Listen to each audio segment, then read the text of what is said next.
maybe 3 years or so. Sitting around my fire pit with a buddy of mine, out one day, and it was like, oh, that'd be cool. And then, every time we'd hang out, we'd sort of spitball on all the other, all the cool stuff we could do. Had heard me toss around the idea, and then that they randomly threw it to Todd Houck, who I barely knew, but I'd met him a handful of times and I liked him.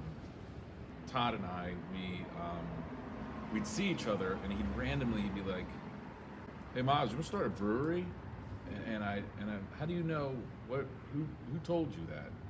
And then, are you serious? And he'd be like, "No," and oh, okay. And then he'd do it again, and then I'd go to him. I was like, "Are you serious?" He's like, "I don't know. Are you serious?" We had this weird dance going on for 6 months. And finally, and that was leading up to the pandemic. Then the pandemic, I was like, "All right, Todd, are you serious or what? You own a couple of buildings over here. You want to open? He said, "Yeah, let's go for it. Let's start exploring it." The story with finding Tyson,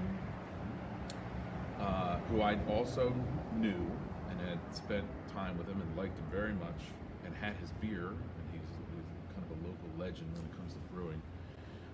I had two friends on the same day who don't know each other, both recommend I talk to Tyson. To the point where on the second one, I was like, "Wait, who told you to mention him? What do you mean? You know him. Why don't you ask him?" I said, "Okay, that's a sign." So we went to Tyson, and it turns out it was perfect timing for Tyson too. And we had our little trio, and it's like, all right, I guess we're going to try this and see where it goes. Well, I don't know. I couldn't say exactly when it was like, okay, we're actually doing this. I'd have to really think about it.